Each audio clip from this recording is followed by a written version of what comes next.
call to order the March 14th meeting of the Cary Town Council. And at this time, I will recognize Councilmember Smith for our ceremonial opening. Mr. Smith. Thank you, Mayor. Before we stand and say the Pledge of Allegiance, I'd like to remind everyone that this Sunday is St. Patrick's Day. A little levity, thank you. So regardless of our surnames, let's face it, there's a bit of Irish spirit in all of us. And I have a feeling we're going to see some of that Irish spirit tonight.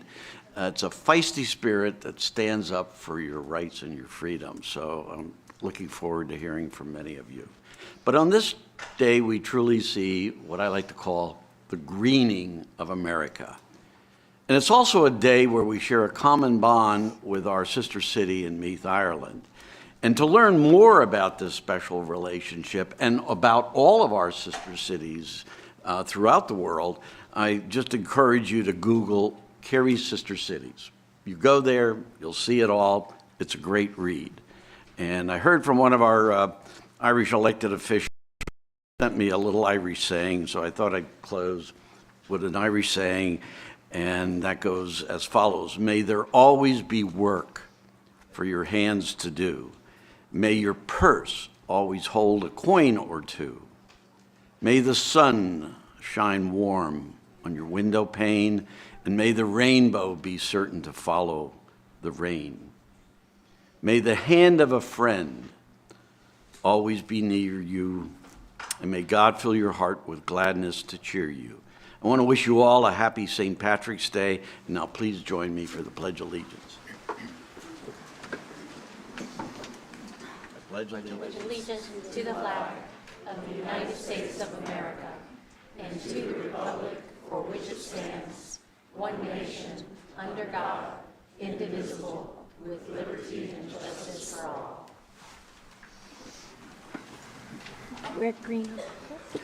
First order of business is to adopt the agenda. I would entertain a motion to do so. So moved. There's a motion. Is there a second? Second. I second. Second. Discussion. All in favor, please say aye. Aye. Any opposed? Motion carries unanimously, and we have an agenda. We next move to recognitions, reports, and presentations, and I'll call on our town manager for his update. Mr. Stiegel. Thank you, Mayor, Council. I wanted to give the Council an update on some conversations that we've had regarding the reconfiguring of Walnut Street from Carytown Boulevard to downtown. We have plans that are about 10 years old that we want to refresh, and we feel like we can move forward with design and even start construction this year, late in the summer. And that plan would include a median and a road diet and make it much more pedestrian friendly, safer, and also provide for an aesthetic enhancement to that entire corridor. And so since there's been a lot of talk and questions about it, I wanted to share that not only with the council but with the public. No additional action is needed by the council at this point. The money's budgeted, and it's something that we can do again starting this year. Very good. Thank you, Mr. Stiegel. We now move to the public speaks out portion of our meeting. We've included instructions for speaking at this forum on the online and printed agendas. There were 3 opportunities for you to participate in Public Speaks Out through written comments, calling in, or attending here in person this evening.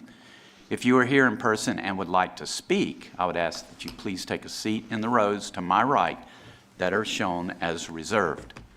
Public Speaks Out speakers have 3 minutes each for their comments, and speakers may speak on any topic as long as it's not a public hearing, and that works to your benefit because you get more time at a public hearing. The 3-minute time limit will be enforced, not to be rude, but to be fair to all of our speakers. There's a timer on the podium. It'll start off with a green light. When it turns to a yellow light, that means you have 30 seconds remaining. When it turns to a flashing red light, that's the point that I will interrupt you, not trying to be rude, but trying to be fair to all of our speakers. There's a 1-hour time limit for Public Speaks Out. I thank everyone in the audience for understanding that this is a business meeting. Please do not applaud, make remarks from your seats, use props, or anything else that may distract from this business meeting. Now is the time for Public Speaks Out, and first I'll call on our clerk to read any comments and call on any registered speaker. I'll start with written comments. Catherine Williams, Steve Goodridge, Travis Brown, Cecilia Henson, and Dara Shoemaker will be speaking in person, but also submitted their comments in writing. Kania Hunter reports an unsettling incident that involves the neighbors being outside with lights, creating a hazardous situation, and mentions that this has been going on for a while, and she's been connected with the police about that. Now it's time for registered speakers. Our first registered speaker is Catherine Williams.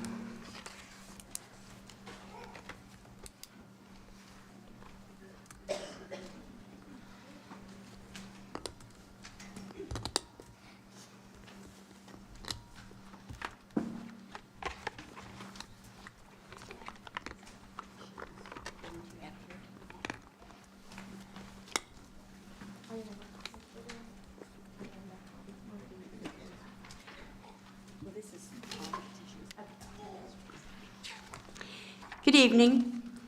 On behalf of the West Walnut Safety Advocates, I would like to thank you for hearing our concerns this evening. My name is Catherine Williams.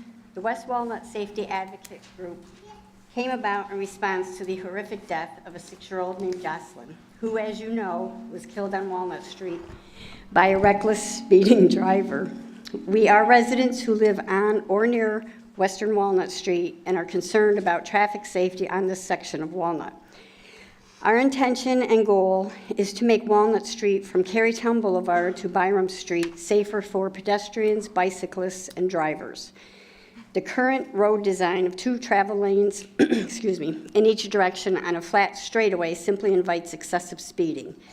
We have brought a petition to promote safety, asking for the restriping of Western Walnut Street between Carytown Boulevard and Byram Street, making fewer travel lanes in each direction, and to add flashing lights to the marked crosswalk near R.S. Dunham Park. Our experience gathering signatures in person from residents in the neighborhood has revealed strong public concern about safety on this corridor and tremendous public support for restriping the road for safety. We have collected 500 plus signatures in support of this safety petition. Thank you. Thank you. Thank you. Our next speaker is Stephen Goodridge.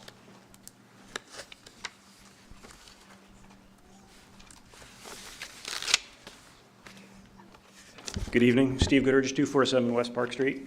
The neighborhood petition concerns reducing the number of travel lanes from 5 lanes in each direction and using some of the reclaimed space for striped bike lanes on the outside. It's very similar to what staff has been talking about before, and we have had really productive discussions with staff. We're very excited about some collaboration and the ability of this petition to show just how much community support there is for the kind of thing that staff is already looking at doing.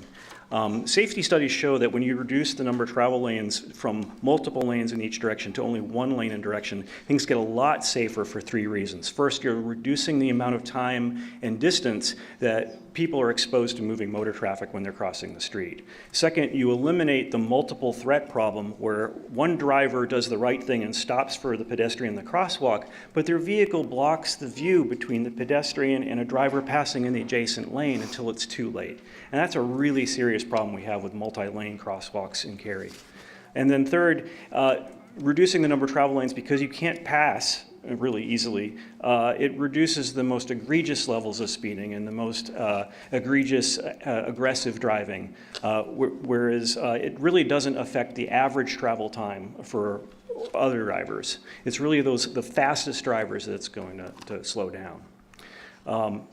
It's not going to increase congestion or trip times for most people because what has been proposed in the petition is not affecting the capacity at the signalized intersections at either end, where the capacity would be limited. It's just simply moving the 2-lane section further to the east, a little closer to Cary High School, because you have just so many residents and so many pedestrians on that section. There's also a lot of sidewalk bicycling currently on Walnut Street. There's a lot of people trying to travel that corridor by bike, but they all use the sidewalk, which unfortunately is more risky because of all the junction conflicts. You have a higher crash rate when you ride on the sidewalk than on the roadway, but a lot of cyclists don't feel comfortable on that section of roadway because of the speeds, because of the aggressive driving, people trying to pass them within a same narrow lane. And so we think that a restriping to use some of that space for striped bike lanes would make it a much more comfortable corridor for accessing downtown. We've been excited to talk with staff about their proposals. They have proposed a landscape median.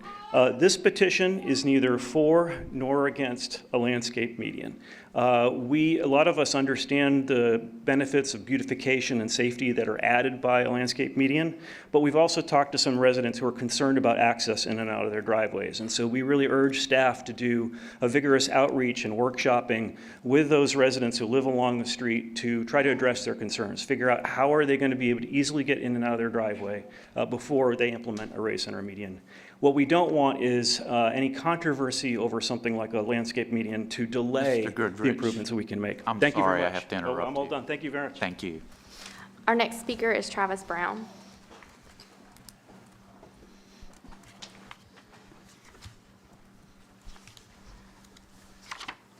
Hello, my name is Travis. I live in Greenwood Forest off of Warren Avenue, and I am here tonight to speak from the perspective of a father of 2 young girls and to urge the council to prioritize the public safety of Walnut Street between Ryan and Walker in particular. Now, after the man recklessly at 50 miles an hour killed a 6-year-old girl named Jocelyn just after Christmas, the issue of pedestrian safety on this stretch of Walnut has become urgent, in my opinion. I'm haunted by this incident each day as I walk with my 2 little girls to school. Doing just a few important things, I think between Ryan and Walker, we can honor the life of Jocelyn and protect the children in our neighborhood who are still alive. And I think I and my neighbors we need a few things. I think medians installed. We have to slow down the flow of traffic here any way we can. The current design of infrastructure on this road is flawed for the needs of our neighborhood. The speed limit, I think, should be lowered to 30 at least. We need interactive, highly visible, lighted crossways so that we may safely cross with our young children.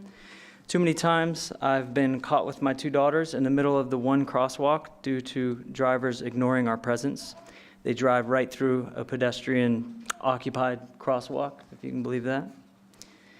And an additional crosswalk should be added at Warren Avenue. Over the last 5 years, the demographic trend in Greenwood Forest has naturally shifted as retirees are moving out and young families with children are moving in.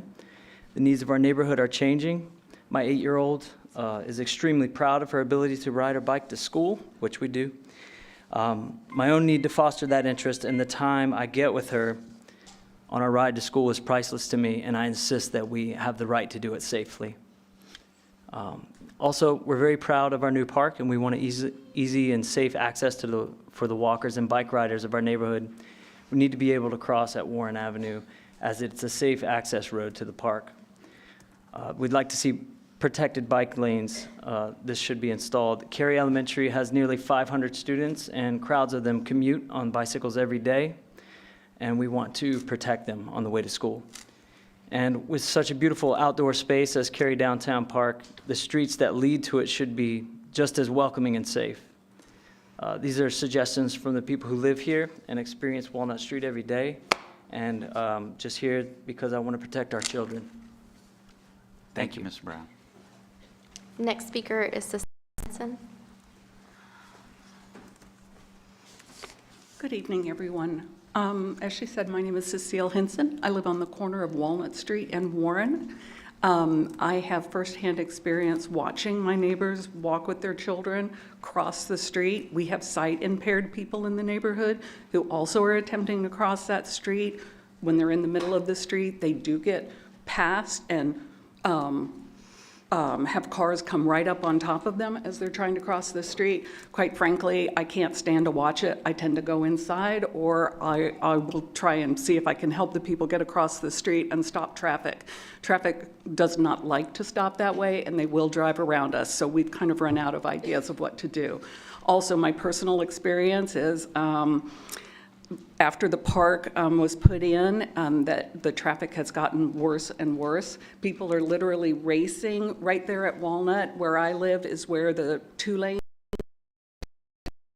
will race to get around each other to be the first person, in that 1 lane that it narrows down to.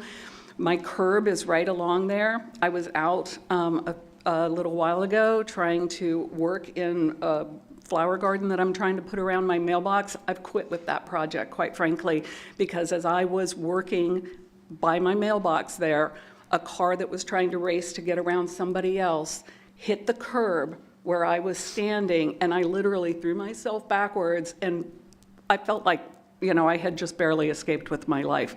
That's an everyday occurrence on that street if you live there now. Especially as more and more events and more people are going downtown. So I just ask, as you're considering what to do on Walnut Street, take a look at the proposal that we've made, and please don't set up any more of those areas where people are racing to get around each other. The cars aren't watching, drivers are on their phone. I see that every day also, and we really need to be able to design something that works with the drivers who are driving down that street, and unfortunately, they're not paying attention. So thank you for your time, and I appreciate your consideration and your efforts to try and make our street safer for all of us. Thank you. Thank you, Ms. Henson. Our next speaker is Dara Shoemaker.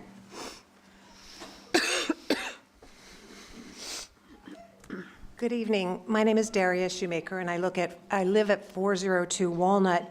And many residents have had experiences or close calls on Walnut and are fearful of the traffic, and you've just heard from 2 of our neighbors.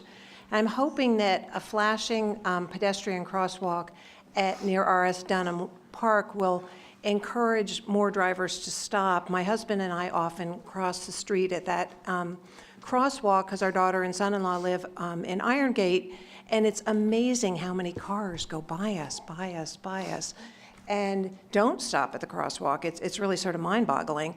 And as someone said previously, then what sometimes happens is a car will stop, but somebody else will recklessly come around that car and don't maybe realize why that car is stopped, and puts, I think, us in greater danger. I think it's clear that traffic moves too fast on Walnut, and one evening last summer, our mailbox was demolished at night by a moving vehicle, and while mailboxes are easily replaced, lives are not. And I appreciate the Cary Police Department's presence on Walnut, trying to pull over people who are driving fast and ticketing them, but I assume you all have better things to do with your time than doing that on a regular basis. So hopefully by making it 1 travel lane in each direction, a prudent driver will dictate the flow of the traffic and will help slow things down. My husband and I see neighbors, older people, families, bicyclists crossing Walnut, and going to the downtown park, which is great, the stores, the restaurants, the library, fabulous use of the downtown area, but I just think it's so risky there at that crossing the street. And I'm glad to hear that you've got something in the works, because I think that expedited safety improvements on this portion of Walnut, which is a gateway to downtown Cary, will go a long way. So thank you very much for listening to our concerns and letting your hearts lead your consideration of the petition that we've submitted this evening. Thank you. Have a good night. Thank you, Ms. Shoemaker. Our next registered speaker is Connie O'Rander.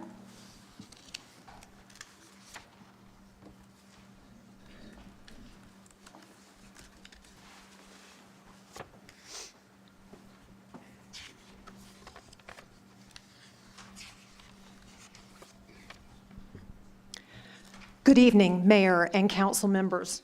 My name is Connie Orander, and I am a member of White Plains United Methodist Church. I am here tonight actually representing One Wake, which includes 47 member institutions countywide, and that includes 14 here in Cary. You recall that One Wake hosted a nonpartisan town council candidate assembly in September. 600 people attended that meeting, and they called for support of Chatham Estates residents. Many who attended that candidate assembly are actually here tonight as well. And at this time, I ask all who are part of One Wake and Chatham Estates residents to stand up and raise your sign. We actually ran out of signs, so that's why I'm asking everyone to also stand. One Wake is acting in partnership with Chatham Estates neighborhood to help ensure fair treatment of residents in light of the pending sale of the property. We learned recently that the town council was presented with a draft proposal during a work session to create a new initiative called Stable Homes Cary to support Cary residents who are displaced by development. Our understanding is that this new initiative comes with significant new investment including a sum of money to Dorcas Ministries of roughly $500,000 per year for case management and support, as well as up to $800,000 in a new fund to compensate residents affected by displacement. This investment is very encouraging, especially since it comes with a new structure and a program that could attract additional investment that would help make residents of Chatham Estates whole.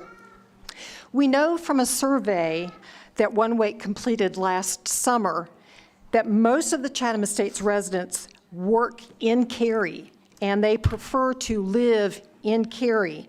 They have roots here. If they need to leave Cary for financial reasons, they may need to take jobs elsewhere, they'll go to school and church elsewhere, and then we lose our community too, not just them. We know about 90% of the residents own their own homes, and many have actually invested in some home improvements. Most homes, however, are not movable due to their age, and a mobile home that can be moved would cost $15,000 at least to move. I ask all of us to think for a moment about how we would want to be treated if we lost our home, our capital investment for redevelopment. What would we want our town to do for us? I'm sorry to have to interrupt you, but your time has expired. If you have additional comments you would like to share with us, the clerk will be glad to get a copy. Thank you. Our next speaker is Abigail Dewa.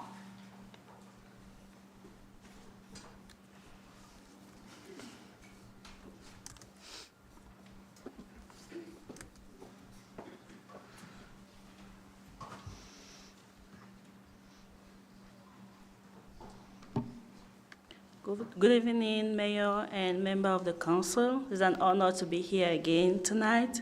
My name is Abigail Dawa. I was here a month ago in the last council meeting, as you may remember. I'm a mom of two beautiful little girls. We live in Chatham Estate and really love it here. My kids were born in Cary and they call Cary home. And we would really like to continue to live here. I myself am a student at Wake Tech Community College and don't have any family member around. We escaped homelessness and found an affordable home at Chatham Estate. Let me say we are very grateful to have a house to go to every day, but we also feel very anxious not knowing what the future holds.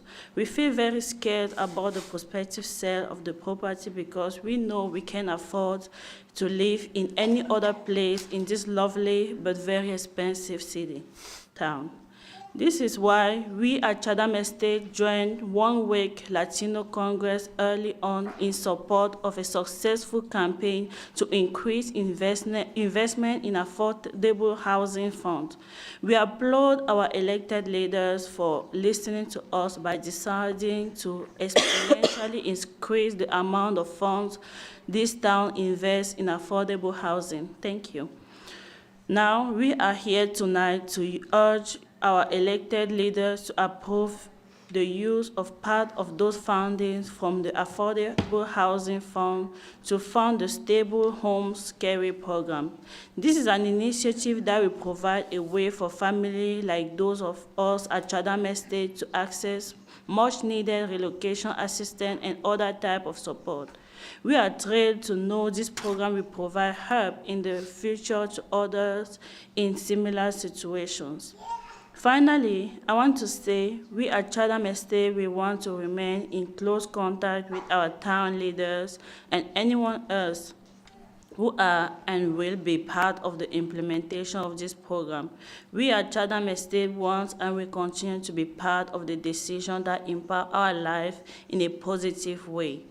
So please include us in every decision making because it will make us feel like you heard us and we have a safety net to rely on when everything fall down. Thank you. Thank you. Our next registered speaker is Patricia Ritzik.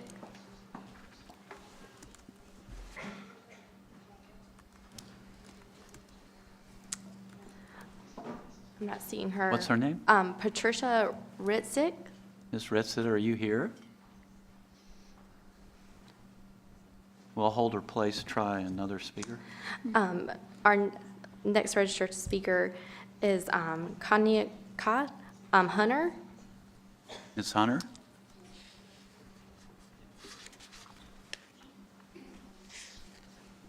That's Okay. all our registered speakers. If you're here and you would like to speak at Public Speaks Now, now is your opportunity. I remind you that we have a 1-hour time limit. We've probably got about 40 minutes left in that. And if you'd step to the podium and give us your name and address, please. Hello, my name is Jeff Bishop. I did not prepare comments to come and speak this evening, so some of my thoughts will be a little bit fragmented. I also don't enjoy public speaking, so I'm apologizing ahead of time.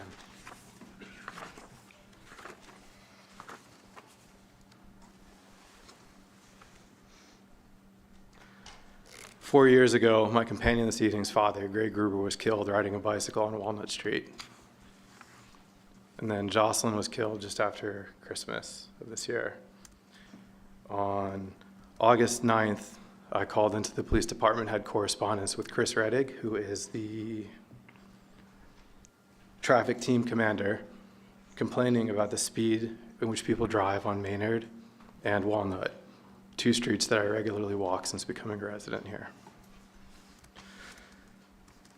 The response that I got included, unfortunately, in many instances, once police vehicle has moved on, the poor driving behaviors for some tend to return, which we know to be the case, which is why we are speaking to have Walnut changed in the way that its traffic flow is constructed to ensure safety, because police cannot work that area regularly. But I would also suggest that three officers assigned to a traffic division for this town of Cary is completely inadequate. I don't know what, if any, communication took place after our communication about requesting details from patrol to support traffic in that division in reducing the speed and the dangerous driving conditions. But if it didn't take place, I would suggest that that's negligence and that something needs to be done. People live in this community, they walk on these roads, you send your kids to this high school, and yet we're allowing these driving conditions. It's a joke in my neighborhood that we don't try and turn left onto Maynard at that dip because of the speed in which people are traveling. It's known that you drive to Elm, to Tanglewood, to make a left, to avoid a potentially dangerous intersection where people are driving regularly 20, 25, 30 miles above the posted speed limit. And yet we still don't see cops out there. Please don't. It's okay. I'm done.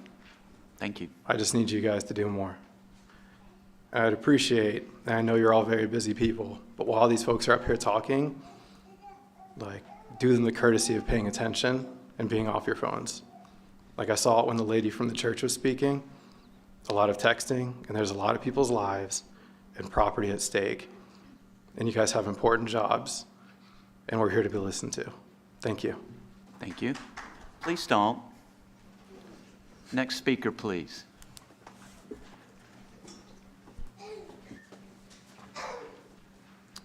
Hello. My name is Hirsch Kachi. Reside at 100 Harmony Hill Lane in Cary. My property is directly impacted by the Wheatsbury Drive rezoning on today's agenda. I'm here also representing my neighborhood. As you may make the decision later today, I also want to make the council aware of a few critical factors which were out of scope for the staff and the zoning board as part of their recommendation. When I and the rezoning applicants purchased our properties, we did so with full awareness of prior agreements in the chain of title. That agreement runs with the land and is binding. The applicants are aware of this and they signed on to this when they purchased their properties. Section 1 of that agreement clearly states that in addition to the requirements of the town of Cary, there are additional restrictions and conditions which require the fence and associated buffer to remain intact. No matter what is decided here today, these private restrictions will remain legally binding on the zoning applicants. Given this binding agreement, any removal of the fence and changes to buffer area cannot be executed unilaterally by the applicants, regardless of zoning. Changes require consent from all parties, including me. Clearly, I'm not ready to do that yet. Supplementary declaration of covenants and restrictions for the Sherborne subdivision, that is the rezoning applicant lots are subject to, creates and grants an easement of their homeowners association for maintenance of a natural buffer and the fence, which is the subject that you'll be voting on. The declaration also requires that prior to removal of the fence and changes to the buffer area, an amendment to the declaration be recorded, which requires the approval of a significant percentage of the entire association membership. I trust that the council takes these legally binding private agreements into consideration as part of the final decision. For me, this isn't about a fence or a buffer zone. It's really about fairness. We all purchased our properties with full understanding of deed restrictions. Now, one side wants to change those rules in the middle of the game. That simply isn't right. Thankfully, I have the weight of a current and binding legal agreement and unified support of all of the Harmony Hill neighbors, including those in attendance today, to enforce that legal agreement. Thank you. Thank you. Next speaker, please. I'm looking, maybe it's not. Good evening. I'm here today as the CEO of Dorcas Ministries to speak in favor of a critical initiative, Stable Homes Cary, in partnership with the town of Cary, that we hope will be a significant step forward in helping our neighbors facing housing instability. I want to thank you, Mr. Mayor, and our Cary Town Council for the opportunity to speak this evening, our town staff for many years of partnership and all the behind-the-scenes work on this initiative, and our neighbors and our community partners that are in the audience tonight who are here in support of the Stable Homes Cary program. For 56 years, Dorcas Ministries... Introduce yourself to those who don't know who you are. Aha, there's that. Andre Anthony, CEO of Dorcas Ministries. Thank you. He's famous. I skipped that part. You are famous, but I just wanted to make sure. Famous is a tricky word. For 56 years, see, he threw me off. Dorcas Ministries has led the way in the Cary community in helping our neighbors facing crises. Our relentless focus on our core values of compassion, dignity, innovation, and being good stewards of our resources has always been the driving force behind the work that we do. What began with a small group of women working together to address the lack of educational opportunities for children in low-income families has grown into an organization that provides financial and food assistance, job readiness training and career coaching, client advocacy, and a place where people can make a difference. We're also home to the Dorcas Shop, the best thrift store in North Carolina and possibly in all of southeastern United States, and I'm sure there are people in the audience today that probably shop there. But as we all know, Cary is one of the fastest growing communities in the nation. and there is a perception that most people in this area are doing very well. However, much like the rest of the country, as we've experienced this rapid growth, especially in the last few years, the socioeconomic gap continues to widen, and the needs in our community continue to grow. In 2023, we provided over $2.7 million in financial and food assistance to 6,000 of our neighbors. As we look at trends, we fully anticipate that number being higher at the end of 2024. As our community continues to grow and develop at a rapid pace, Dorcas is humbled and honored to partner with the town on the Stable Homes Cary program to make sure that none of our neighbors are left behind. Acknowledging and discussing socioeconomic issues around housing, and all the issues facing our community is just not enough. We are called to do more. Stable Homes Cary will provide a helping hand to so many in our community, and we are grateful for this opportunity to continue to walk alongside our neighbors to help them thrive. Thank you for your time. Thank you. Next speaker, please.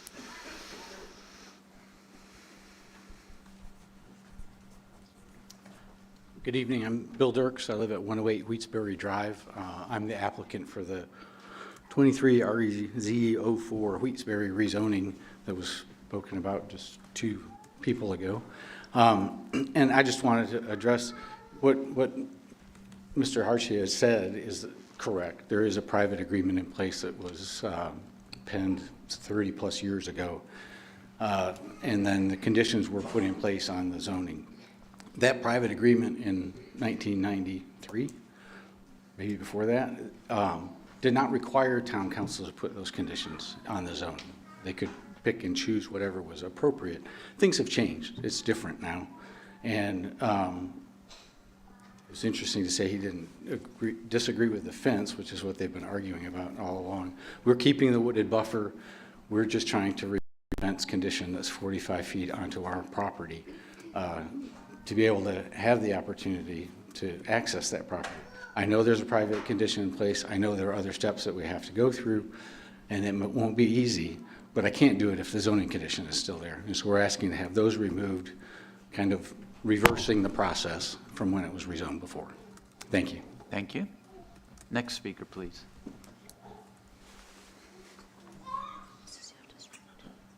Anyone else to speak at Public Speaks Out? And the 2 names we missed earlier, could we call those one more time? Patricia Ritzik. Are you here, Ms. Ritzik? And what was the other one? Our other name submitted written comments. Oh, okay. Yeah. Anyone else to speak at Public Speaks Out? Seeing no one, we'll close Public Speaks Out, and we'll move to the consent agenda, which is item 4 if you're following along. For the benefit of people watching our meeting on TV, I'll take a minute to review our consent items. Please know that one vote approves all of these items. On the consent agenda, we have the call for public hearing for 20A07 Belcanto at Green Level West Destination Center annexation.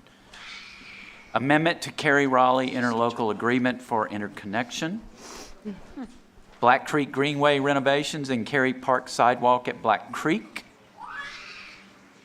Rejection of bids for the SCWRF thermal dryer rotary drum replacement project, which is SW 1302.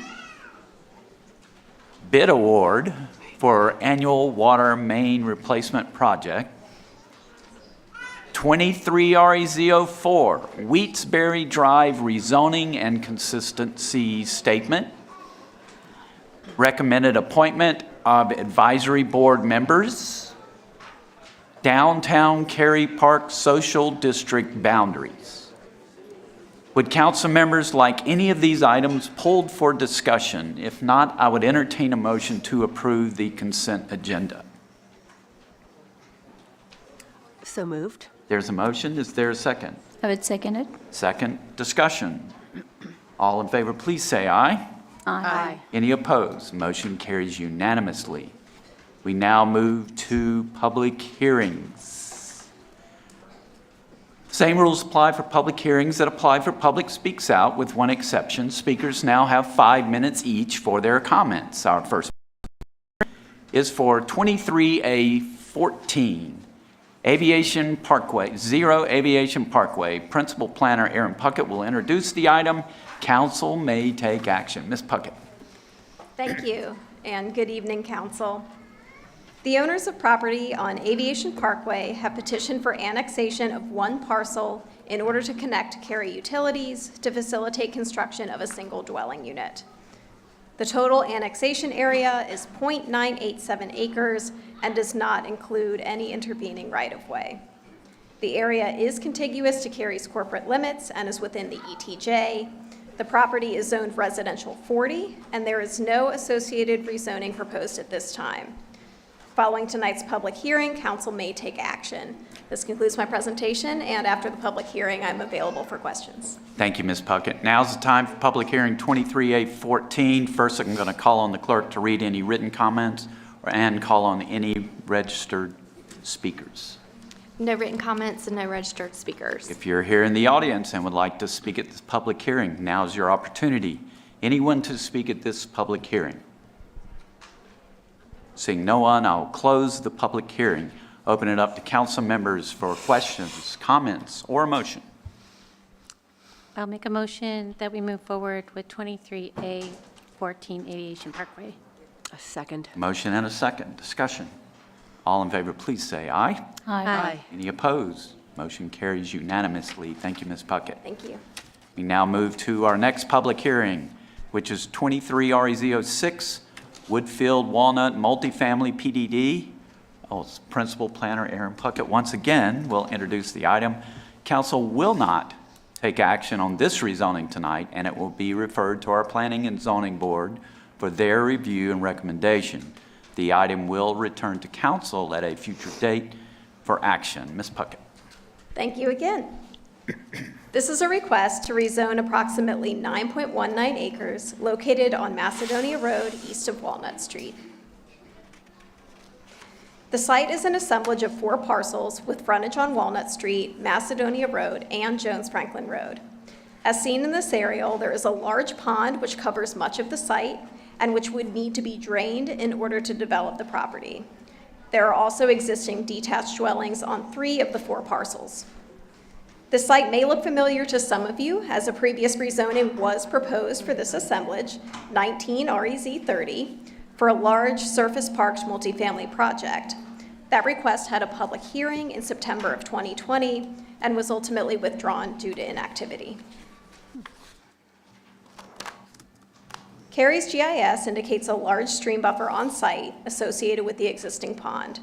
Our staff believe this is a farm pond and is likely non-jurisdictional and may not be subject to stream buffers. However, the applicant would need to have the State Department of Environmental Quality confirm this prior to or during development plan review.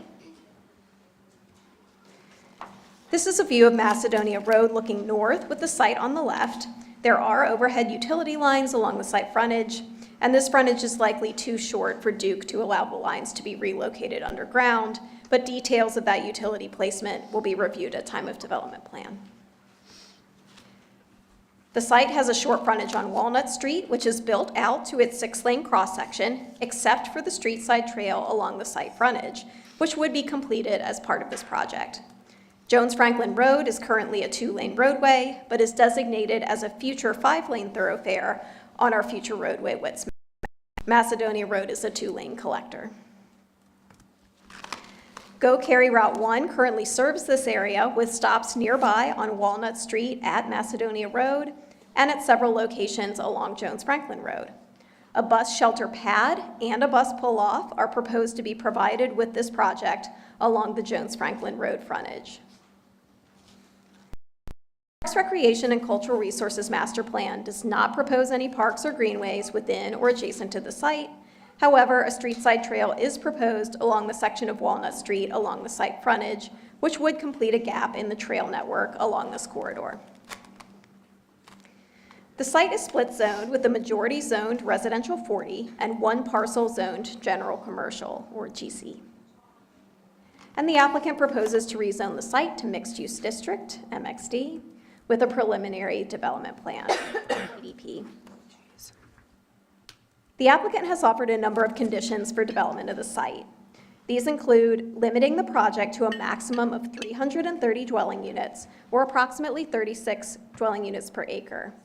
The units would be in a building with a minimum of 4 and a maximum of 6 stories, providing a minimum of 12,000 square feet of community gathering space, that is 10 times the LDO requirement.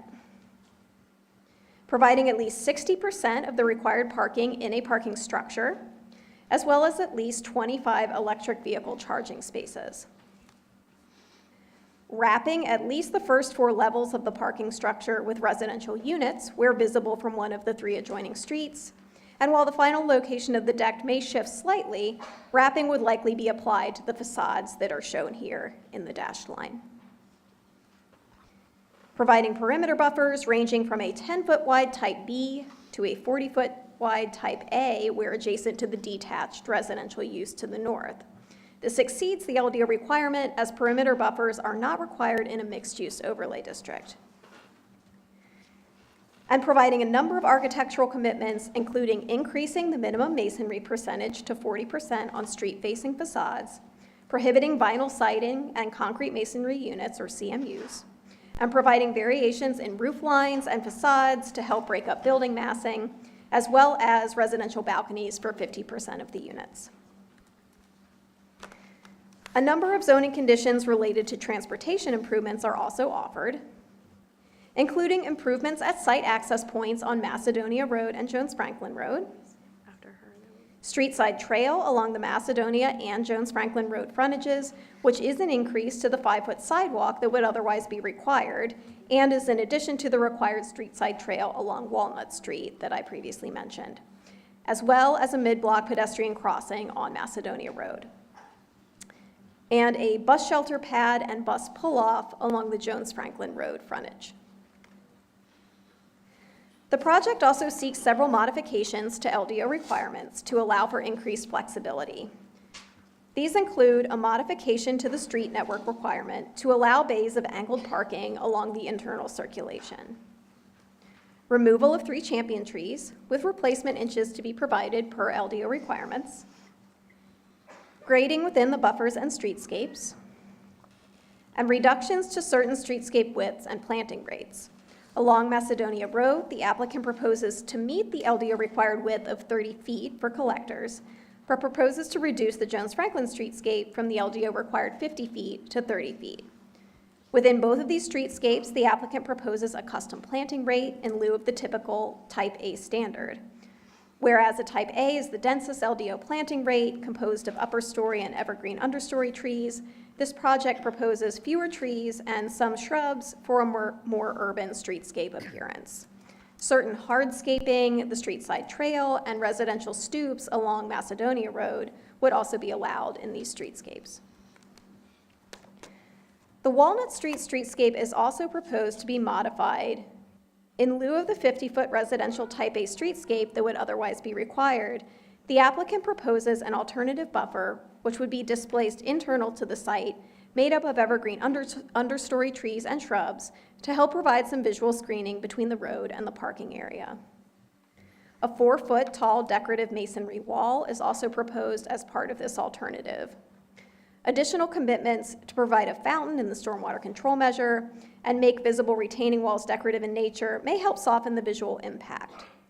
Additionally, some architectural commitments, such as a slightly increased masonry percentage and a wrapping of the parking deck visible from Walnut Street, may also help with this. While this approach is a departure from the typical LDO streetscape, staff notes that existing easements along Walnut Street, along with some potentially difficult topography, could make provision of the typical residential streetscape challenging. In our preliminary analysis, staff found that live, work, move, shape, and serve chapter policies from the Imagine Cary community plan apply. Tonight, I'm going to start with the guidance of the Future Growth Framework Map, as many of the other plan policies tie back to this designation. This site is within a destination center, which generally supports multifamily development. The plan also notes key site design guidance within destination centers, including pulling buildings up to the street, and in this case, the PDP indicates the building will be pulled up to the intersection of Jones Franklin and Macedonia Road. Providing structured parking, and in this case, at least 60% of required parking for this project would be within a parking structure. Constructing taller buildings of 3 to 7 stories, and this PDP proposes a 4 to 6 story building. And providing a well-defined street network as well as pedestrian connectivity. As noted, some modifications to a typical street are requested to allow for parking, but pedestrian networks, including street side trail along all 3 frontages, are also provided. Regarding live policies, the provision of multifamily dwellings can help address the policy regarding housing choice, especially in locations near services and amenities and on transit lines. Within a mile of the site, the housing stock is predominantly multifamily, and a number of multifamily projects are in process in this area. While the residential composition of this destination center is predominantly multifamily, the policy encouraging a variety of housing in mixed-use centers also notes that this should be a mix of housing types other than single-unit detached, so a higher share of multifamily here could be appropriate. This assemblage is also an infill site surrounded by existing and proposed development. The work chapter notes the importance of smaller housing types to support a diverse workforce. And the move chapter speaks to designing transportation infrastructure to address land use. As noted previously, the project proposes a modification to the street connectivity requirement to allow for parking, but provides pedestrian and transit improvements. And that also speaks to the move policy regarding multimodal design. Many of the policies in the shape chapter apply, including focusing the most intense uses in destination centers.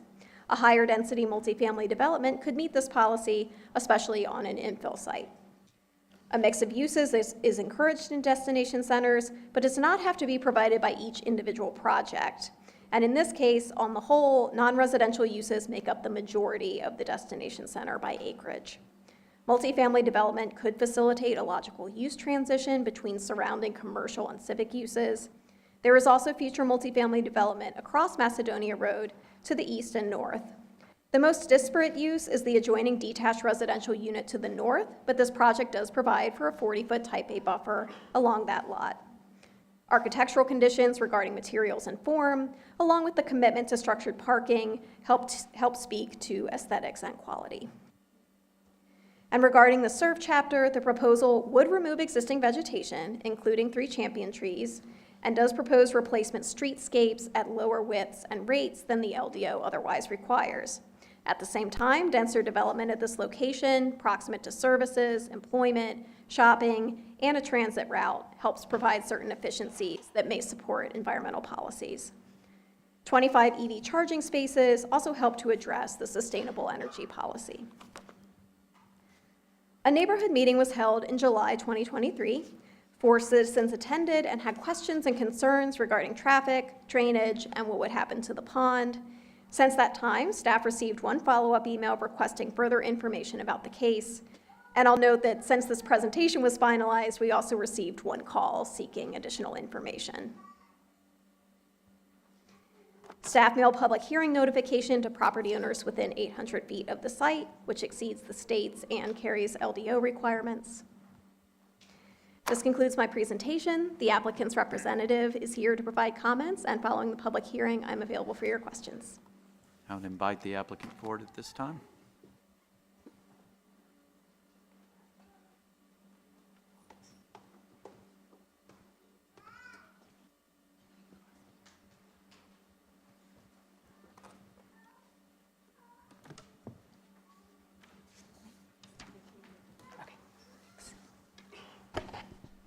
Good evening, Mayor, members of council. I'm Jamie Schwadler with Parker Poe at 301 Fayetteville Street, here on behalf of Woodfield, and proud to bring this case back to you. I appreciate Aaron's work on this case as well as all of staff.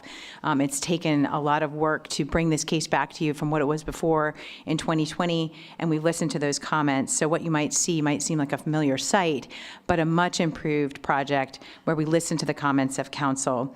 And I'd just like to remind you a little bit of what those comments were, so Aaron did a great job of summarizing the commitments we made. I'd like to tell you a little bit about why we made them.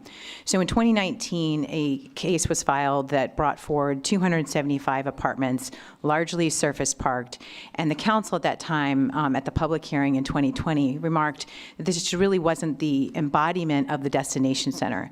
Imagine Cary had been adopted just a few years earlier and really was trying to focus on the types of heights and intensity and density of where we wanted people to be able to live, to be proximate to the non-residential uses that Aaron spoke about. And so the majority of the comments from the council at that time in 2020 were that there was a sea of parking, there was no structured parking, and a representative, council member Jack Smith, commented that there really weren't any heightened commitments to architectural details, and so it was just kind of a generic project. Some time went by, the applicant didn't move on, and we were able to bring back before this council in 2023 and ask for permission to move forward, listening to those comments and bringing something back that really was appropriate for the density and intensity that you all have come to expect in your destination centers. They're special areas and they deserve special treatment. And so based on that and the specific feedback we heard from the council at the time, we worked for over a year with your staff to not only address those commitments that were expressed by the council at the time, but also what was being expressed from 2022, 2023, and forward. And so you'll see in your proposal tonight some stark differences. We're offering 330 multifamily units that are appropriate for the destination center, the type of intensity and density where you want people to live in close proximity. We're installing those street side trails so they can actually walk from where they'll be living in their new apartments to all of the surrounding amenities and commercial opportunities. The commitment to structured parking, this was a big one.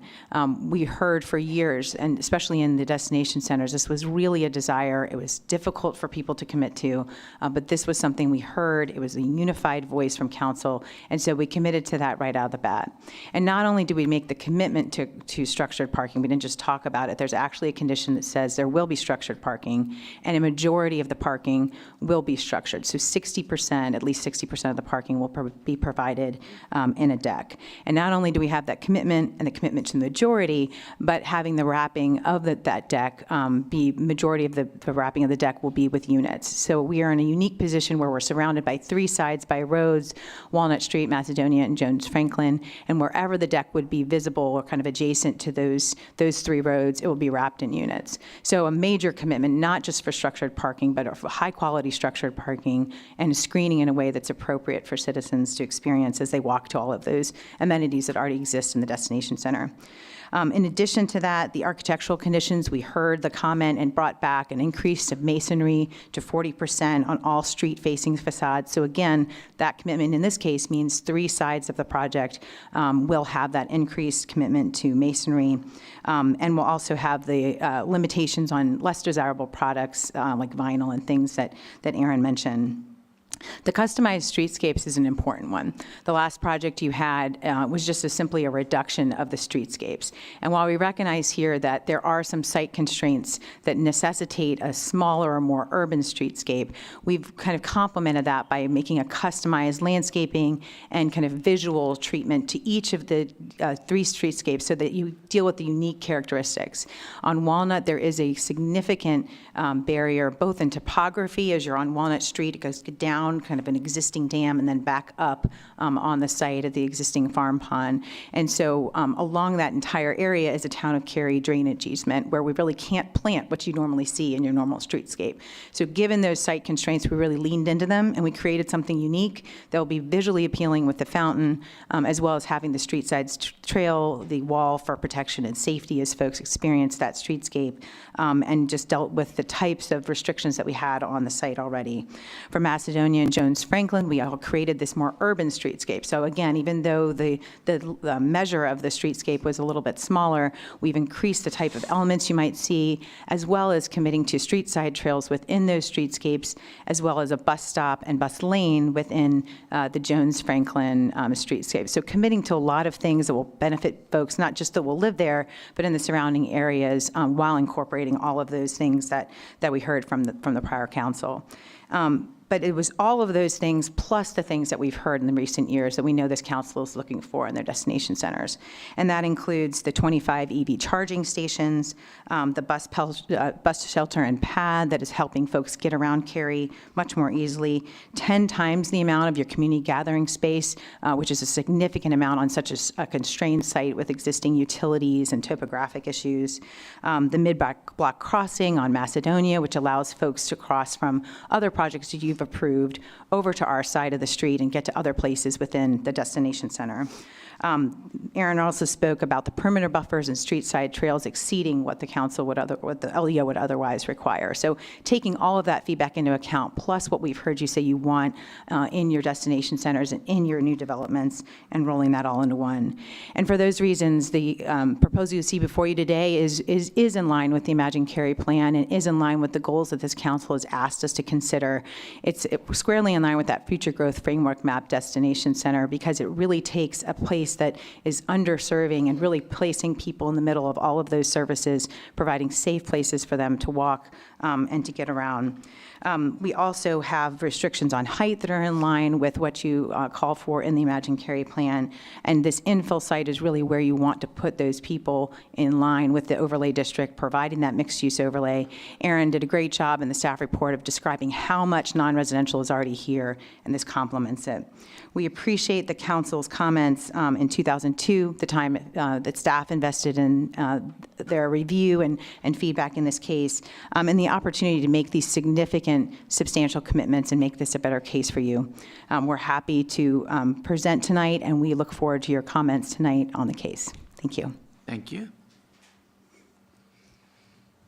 So now's the time for the public hearing for 23 RE06 Woodfield Walnut Multifamily PDD.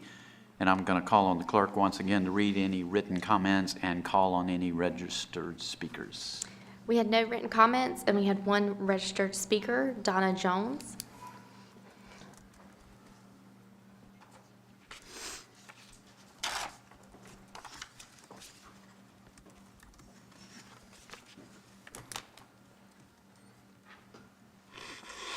Thank you for allowing me to speak tonight. I'm here tonight. My name is Donna Woodall Jones, and I'm here tonight to represent the Woodall family, which owns a portion of this land. I'm living in Vance County on Carr Lake now, but I grew up in Macedonia and own that property. My great-grandfather moved onto that property in the early 1900s. He and 4 generations of Woodalls have lived there. But as most families do, we moved on in different directions. I would like to introduce my family. I have my brother, Larry Woodall, and his wife, Faye. My brother-in-law, Charles Beck, who was married to my sister, Kathy Woodall Beck, and she passed away in 2018. My great-grandfather, as I said, moved into this property in 1900. We have lived there, we have developed it, we loved it. However, we've moved on, and it's time to move on. I'm asking for your approval for the zoning petition, and I would like to thank each of you, and I would especially like to thank Mr. Jack Smith for all he has done as our representative in our area, and we appreciate the council's support. Thank you. No other registered speakers? Correct, no additional. If you're here in the audience and would like to speak at this public hearing, now's your opportunity. Anyone to speak at this public hearing? Seeing no one, will close the public hearing and open it up to council members for questions and comments. I have one question. If you could bring, I think it was slide 19, I'm guessing. The roundabout at the northwest corner, I guess it is, as lane going into the property above it. From the SECU site, if you take a right out of there, you can look right and see a road that says future connection. That connection goes right through a house. What triggers that connection?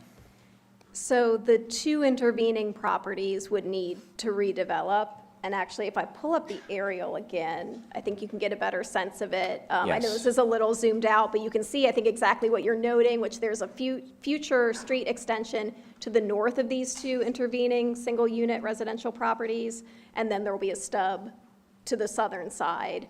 If and when those two properties ever redevelop, they'll be set up to continue the connection through. Okay. And then the only comment I have with the development, first of all, I want to thank the applicant. This is much better than what we saw last time, and so very much appreciated. The only comment, and I don't know if it's business reasons you can't make it happen, but almost all the businesses around there are service businesses, and those people can't afford to live anywhere else except for affordable housing, and I would much like to see affordable housing proposed in there. And I mean, it just screams for affordable housing in this location. So I'm hoping that there's an opportunity to provide some kind of affordable housing. But other than that, I thought the use was good. I love the structured parking, the trails, the community space. All those are good improvements for me. I would just like to see affordable housing. And I'll open it up to my colleagues. I have a couple of questions before we do Oh, comments. sure. But did you have questions too? Okay. Can somebody explain what a decorative masonry wall is, and do we have any anywhere? I don't remember that. As part of a streetscape, I'm not sure that we do have an example. And you're right, there's a little bit of subjectivity with that word. That's something we're continuing to work through with the applicant. At this time, the condition that's in place is fairly high level. We can continue to potentially try to get some specifics on that moving forward. But at the very least, we know that it would be masonry. Okay, but a masonry could be a pyramid, right? Like, I'd really like to have an idea of what we're agreeing to before I mean, you have a lot of time to figure that out, but that would be really helpful for me, or some examples or pictures, because I don't remember seeing one before. Do you? You've I don't been here have longer. a memory of seeing one, but we had a situation with the Signature grocery store. If Yes. You probably recall. Publix. Where then it was just sort of like, what does that actually mean? So that might be an opportunity for the applicant to just kind of tighten that condition up a little bit so we have assurance of what we're getting. Yeah, the only other question I have is, there's a comment in the staff report about a reduction in width on, I don't know if it's Macedonia or Walnut, from 50 to 15 feet? So a On Walnut. streetscape request, that's a lot. Is that right? 50 feet to 15 feet? That's correct, along Walnut Street, yes. Okay, I just wanted to, the rest of my items are comments whenever we make that, but I wanted to do questions first. I have a question, but do you have one first? I've always got questions. Good, go for it. Pretty much always. So I just want to make sure I understand. So you said the growth framework calls for buildings to be pulled up to the street. Yes. But if perhaps we want them pulled up to the street, why is this not pulled up to the street? Instead, we're discussing the buffer being reduced. So pulled up to a street and that it's pulled up to Jones Franklin, which is a thoroughfare. Both the LDO and the Cary Community Plan speak to pulling buildings up to the street and destination centers. The LDO actually specifically says intersections of thoroughfares and or collectors. So in this case, actually pulling it to the intersection, that is meeting that guidance in some ways. I will also note that based on the layout that we're being shown by the applicant, we understand that because of topography, the SEM does need to go in the vicinity of Walnut Street, which also limits the ability to pull a building up to that, what is already a very short frontage. So this layout does at least pull it up to what may not seem, maybe seem as major a street as Walnut, but it's still sort of ticking that box of Ticks the pulling it up box. to the intersection. And define SEM for me, are you talking about the? I'm sorry, stormwater control measure. Thank you. Like we were talking about. Yeah. I get very confused by acronyms. Oh, I know, there's a lot of acronyms. There's so many acronyms. One other question. You mentioned that Jones Franklin's to be 5 lanes?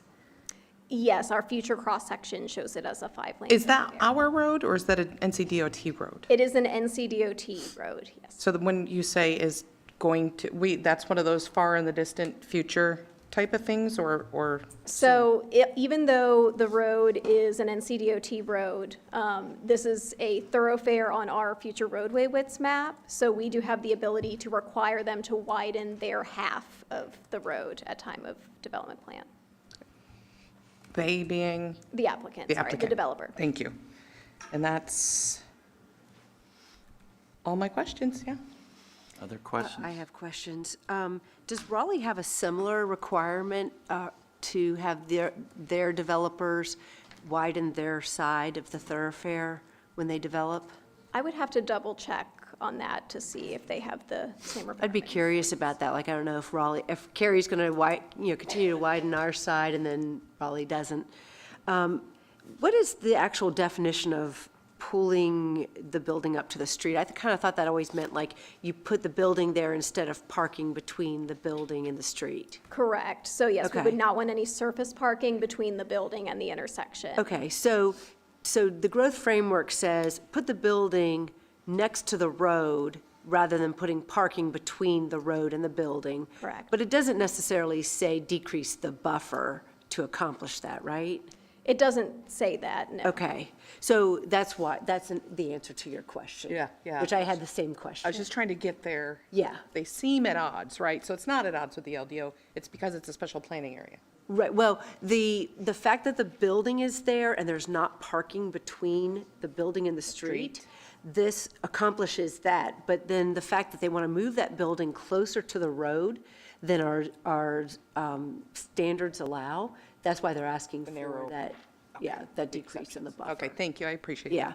And that's, really the only thing that gives me pause about this development is the urban framework. I really like that concept, but I always look at it and say, does it fit not just what exists today, but what we have planned elsewhere? And if you pull back, and I don't know, is it slide 19? I don't remember what slide, and you look at it, what you'll see on Jones Franklin is, a gas station that's a little bit further back. You see, I think there's a car dealership there that's a little bit further back. And then it gets into some residential up further on Jones Franklin. But even our project on the Cary side, because Jones Franklin is that divider between Cary and Raleigh, further to the northeast, you can see that it's not really close up to the road. So I just want to make sure that if we choose to decrease the buffer here and go with that closer streetscape, that we plan on carrying that out on the future developments that occur, at least on the Cary side where we have some jurisdiction, so that this doesn't become it's, what do you call it? It stands out on its own and it's all by itself and there's nothing like it elsewhere. But that's the only thing. I really appreciate the 60% structured parking, the 12,000 square feet of community gathering space and the street side trail. All of these are great improvements for this project, and I'm really pleased with what the applicant has done. Yeah, if we're doing comments, while you're on this side, I'll just echo so that the applicant realize you've got some unanimity here with the 60% structured parking is great. What I love is that I'll say what I love first. That you wrapped the building where it faces the street, so it gives that just really, we've seen how it looks at the Walker. We know it looks looks really good and fits in. Those are great things. I also think that the zoning type is appropriate, right? You got, 86%, I think, apartments in the destination center. So that's another, density belongs in that center.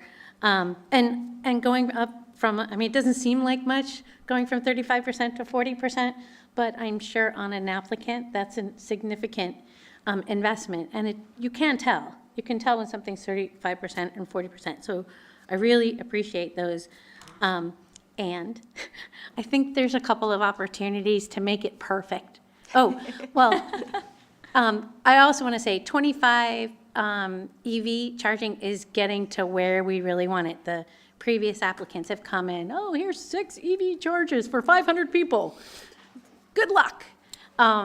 25 is a much better now. You're getting close to that 10% number which is really great. But I would like to reiterate what the mayor said, and I think that this is also another perfect place for affordable housing.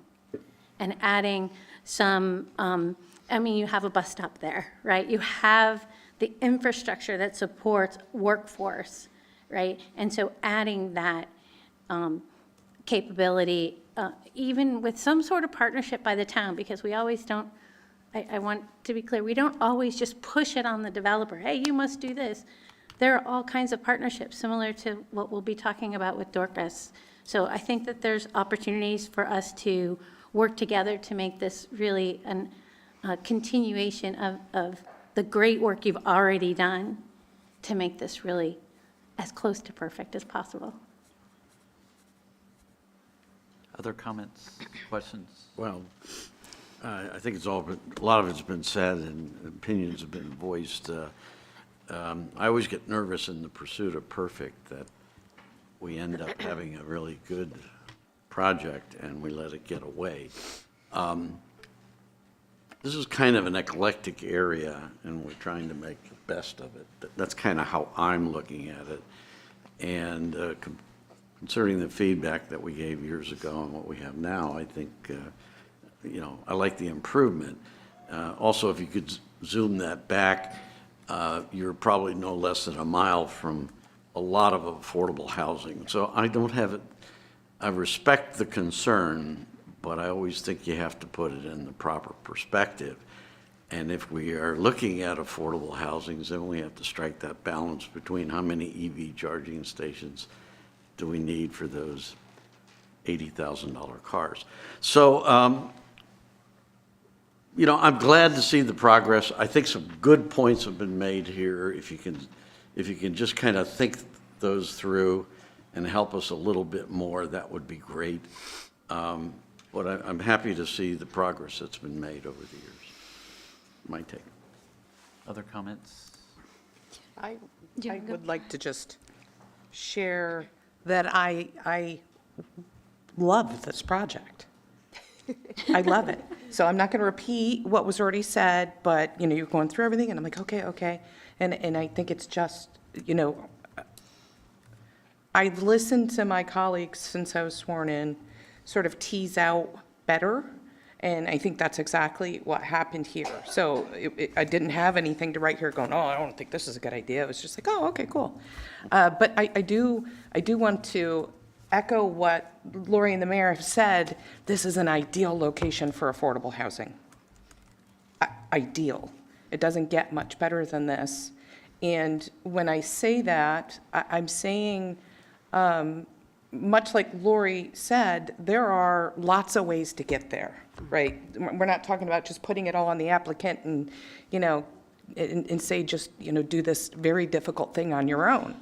I think there's a lot of things that would satisfy us at looking at it and say there's an affordability component there. So I would just encourage an open conversation about maybe how can we facilitate that? How can this be a two-way partnership, and urge, you know, everyone involved to be creative a little bit, right? And you've already gotten 3 voicing, you know, a lot of support for that, and I think there might be other support, so I would welcome any conversations about that. But otherwise, it's pretty awesome, for lack of a sophisticated way to put that. It's awesome. I think I would echo the same sentiments what Carissa said. A lot has been said, and I would lean on my experienced partners here who are advising me that there is definitely some improvement from the previous time before, like when this project was reviewed. I personally feel that, you know, we can have as many EV chargers and there will not be enough, as we are seeing the growing needs in that area. But 25 is good. Structured parking sounds very good. I would say community gathering space, 12,000 square feet sounds really good, as long as it's in relevant place and it's really, you know, it solves the purpose and it provides a proper place for kids to play and for people to gather. I would echo the sentiment on workforce housing. I do feel that, there is, since Laurie mentioned that there is a bus stop and it's an ideal location, like Mayor said, I totally agree to that as well, and I really would like to see something if possible, even if that means that we have to partner. Though I know what we're saying is repetitive, I think it's important to know how much support we have for certain things. So, and thinking about what Jack said about how the applicant, the developer, when they're, sometimes there needs to be balance, and would they be possibly giving up one thing that's important to us to have more of something else? And again, just to echo what Carissa said from Lori's comment previously, that it doesn't have to be an either or, and just to consider possibilities of partnerships before you're thinking about giving up some of those EV units, for example, or it could be other things.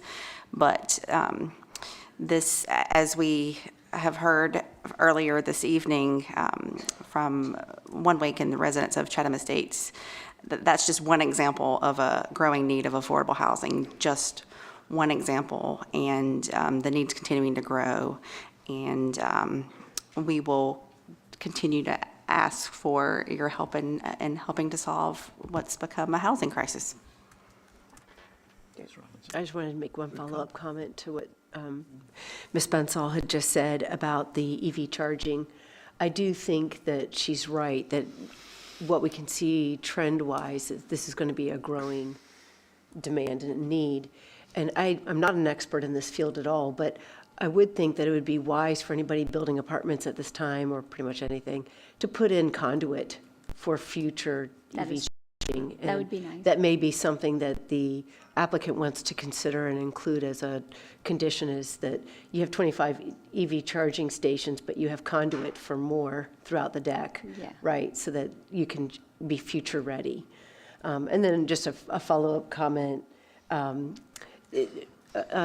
About the affordable housing, we know that when you have mixed income, that's the healthiest type of affordable housing. So if there's an opportunity for the town to partner with the applicant to accomplish that, then that's a win for our community. So that's something that I think we would all be open to.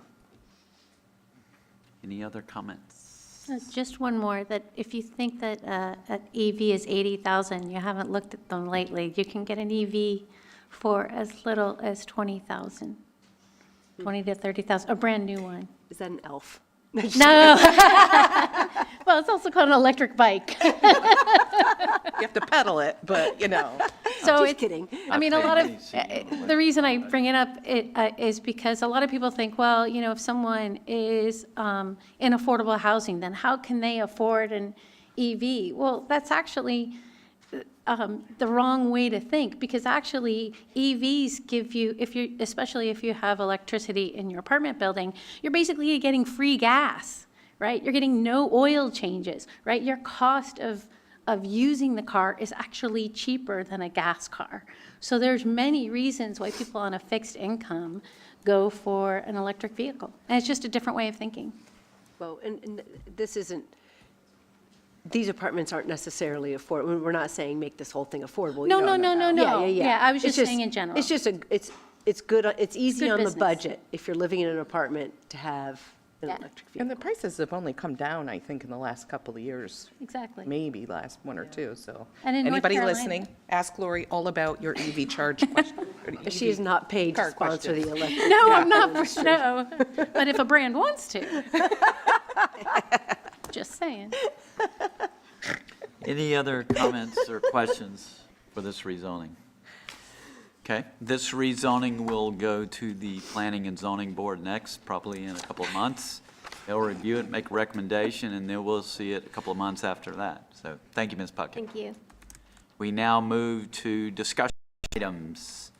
Our first discussion item is Stable Homes Cary, Dorcas Partnership Program. Assistant Town Manager Dana Widmar will introduce the item, and I see she's got the Director of Housing and Community Partnership, Heather Wheelahan, with her, who will present this item, and council may take action this evening. Ms. Widmar.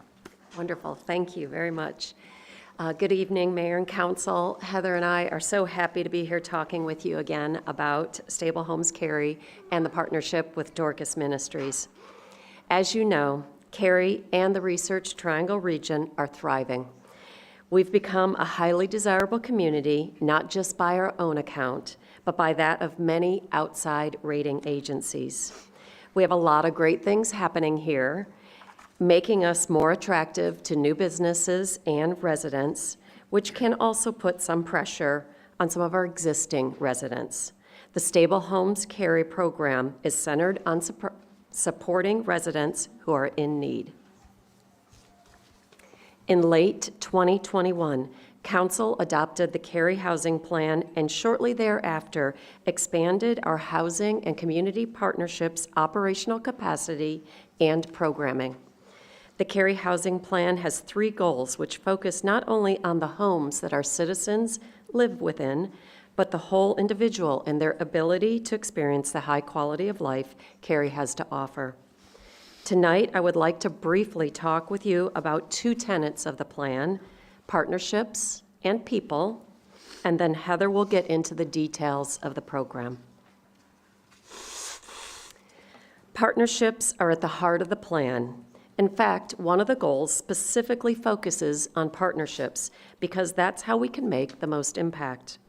Since we are not a social service provider, nor are we a developer, we can lean into our partnerships with community-based experts to help us accomplish our broader efforts. This helps ensure that all Cary residents have access to the incredible things Cary has to offer. And secondly, another tenet is people first.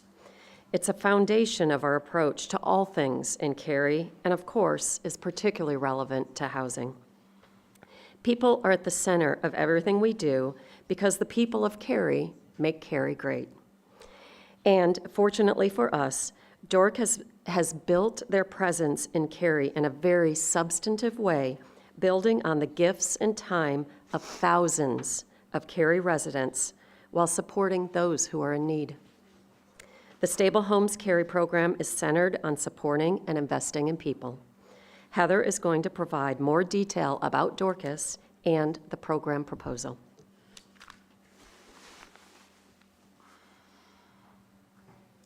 Thank you, Dana. And good evening, Mayor and Council. I'm happy to be here tonight bringing forward this initiative in partnership with Dorcas Ministries for your consideration. And as Dana said, first I'm going to talk about our incredible partner, Dorcas Ministries. And as you can see from the audience tonight, we've had a lot of partners at the table as we've developed this program.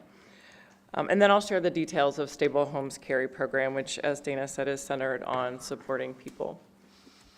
As you all know, Dorcas has been a flagship nonprofit in Cary since 1968. From their location on High House Road, just outside of downtown, they operate the well-known thrift store. They also have a food pantry, provide emergency services, financial assistance to Cary residents in need. Over time, Dorcas has developed a model that not only helps people in the moment, but connects them with case management and other community services to help them build their foundation or redirect their path. In 2023, they assisted over 6,000 people in our community. Dorcas has also been a leader in facilitating discussion with other area nonprofits around emergency and coordinated services with our lowest income residents, for our lowest income residents. Out of that leadership came discussions with us and other community organizations around the dramatic increase in need that they are all seeing as a result of both housing market pressure and larger redevelopments like that potentially at Chatham Estates. So we wanted to develop a program around Dorcas's current model aimed at keeping people in their homes and add services to provide support when relocation is inevitable. The 4 components of the Stable Homes Cary program are emergency financial food and clothing assistance, case management to determine individual needs and help folks understand their options, referrals to organizations as needed to provide specialized services and connect to other regional resources. These 3 components are the foundation of Dorcas's current service model. Stable Homes Cary will increase Dorcas's ability to provide these services to more residents. Stable Homes Cary will add relocation support which will include community outreach and financial assistance, specifically around larger redevelopments where tenants have been notified that relocation will be required. Additionally, Dorcas administers 2 other important Cary programs that serve our lower income residents.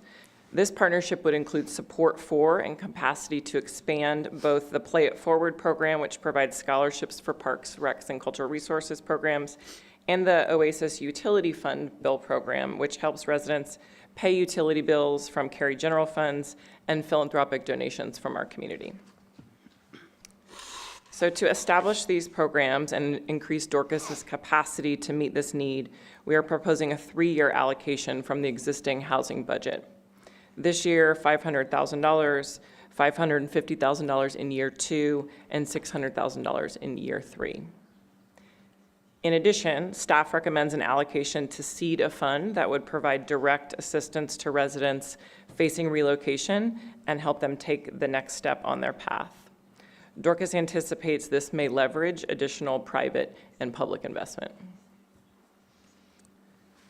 That concludes our presentation. I'm happy to answer any questions you have about the program proposal. Questions for staff on this proposal? I don't have any questions, but I'm going to take the opportunity to thank you all for everything that you've done. I'll take over what Carissa has said, or Councilmember Cohen Johnson has said almost every time we get together, which is that we all gave you what we thought was an impossible task. And instead of saying, we can't do that, you set down paper and pen and reached out to all of the folks that you have and came up with something truly remarkable. And I'm so glad to be a part of Cary and able to see you all do something so really life-changing. It's quite amazing. Thank you.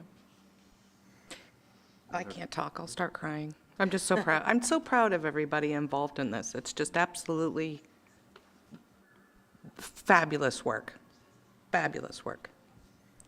Other questions or comments, or are we ready Well for a said. motion? Mm-hmm. Well said, well said. If we're ready for a motion. I'll make a Oh, motion. okay. Go ahead. Go ahead. I'll make a motion that we approve the Stable Homes Cary funding program. There's a motion I'll second. and a second. Discussion. All in favor, please say aye. Aye. Any opposed? Motion carries unanimously. Thank you. Thank you. Good Well job. done. Good job. Good job. We now move to our second discussion item, 22 RZ 18 Trinity Road Townhomes. Principal Planner Erin Puckett, she's a busy lady tonight, will give a report, and then we'll hear from our Planning and Zoning Board's recommendation, and council may take action. Ms. Puckett. I can give it a moment if you'd We like. can give it a moment, yes.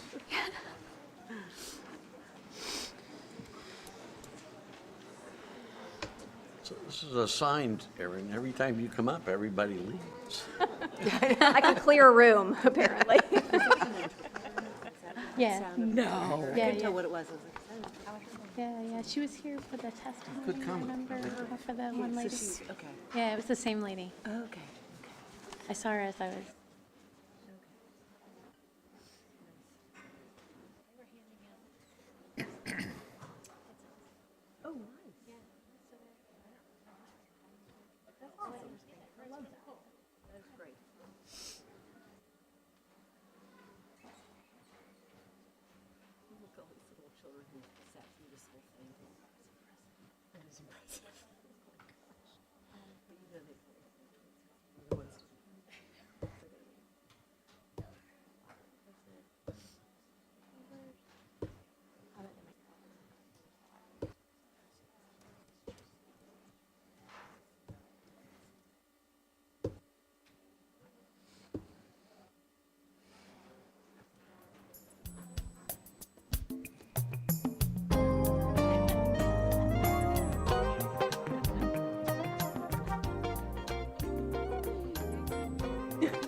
Instead of walk-up music, it's walk-out music.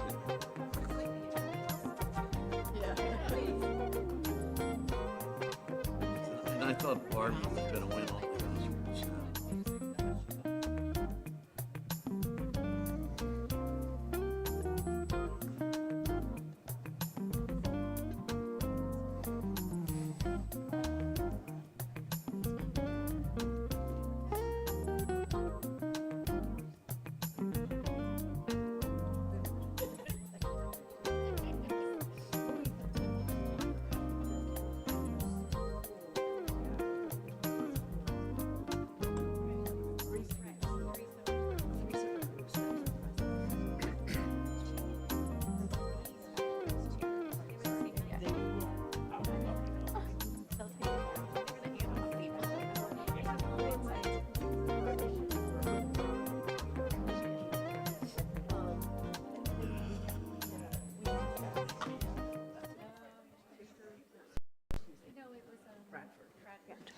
All right, here we go. Great.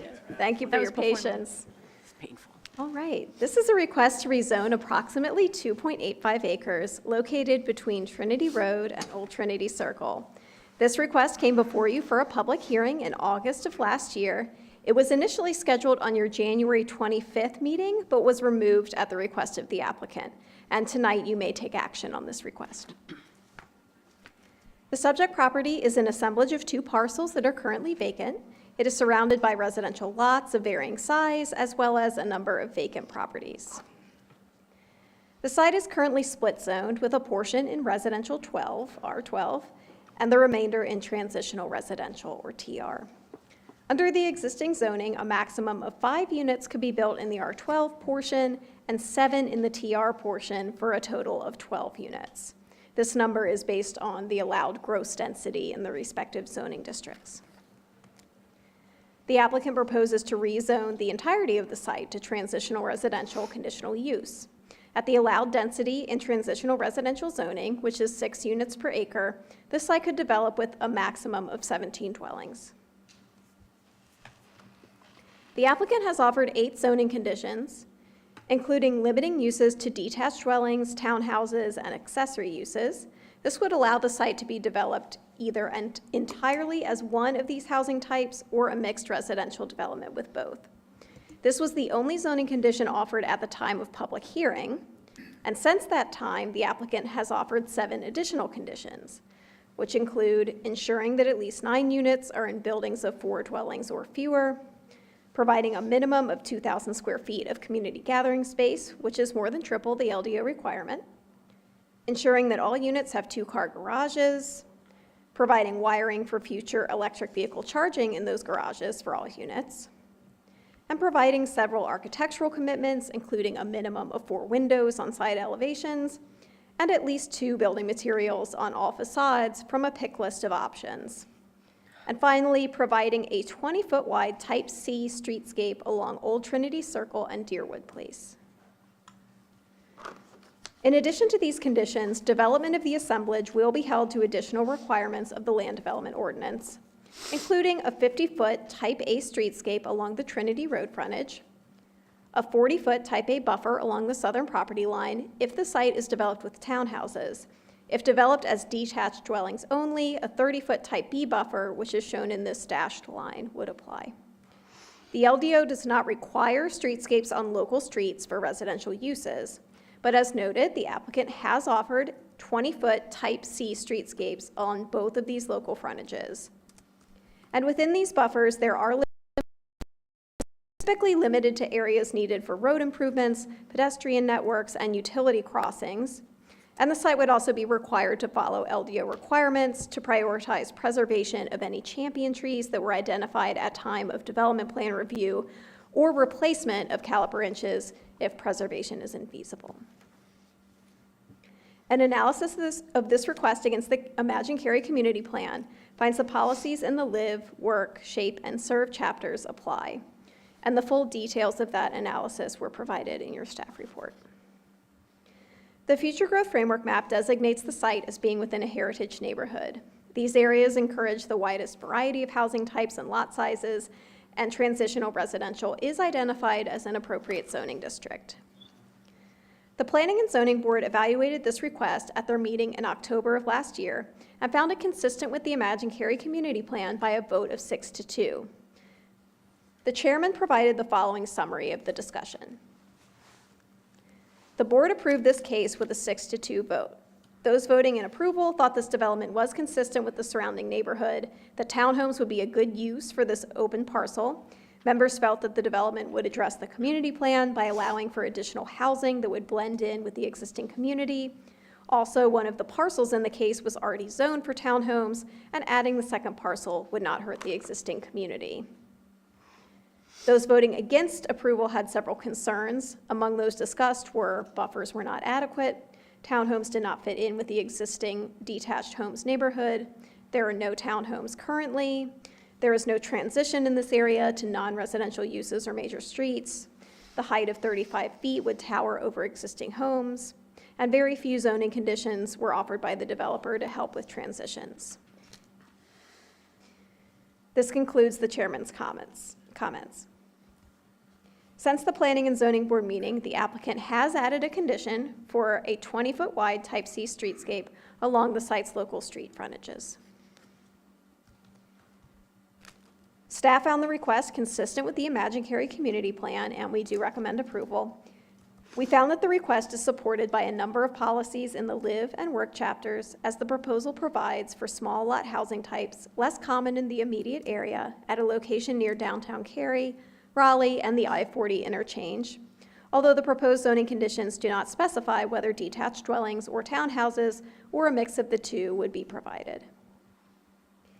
If developed entirely as townhouses, this may not provide a clear use transition to nearby single-unit detached development on its own, although the inclusion of architectural and massing conditions, along with 20-foot streetscapes along local streets to the north and east, along with the LDO required buffers, would help with this transition. The inclusion of wiring for future EV charging helps address one of the SERV chapter policies regarding sustainable energy. This concludes my presentation, and I'm available for any questions. Thank you, Ms. Puckett. Are there questions for Ms. Puckett about this rezoning or comments? I have a couple of questions. From the last time we saw this, there was a lot of talk about parking. Yes. Right? And there was some determination that if it was 4-bedroom townhomes, there would be 56 parking spaces required, and where were they going to put them? Has that all been worked out? Because there were some questions at the time.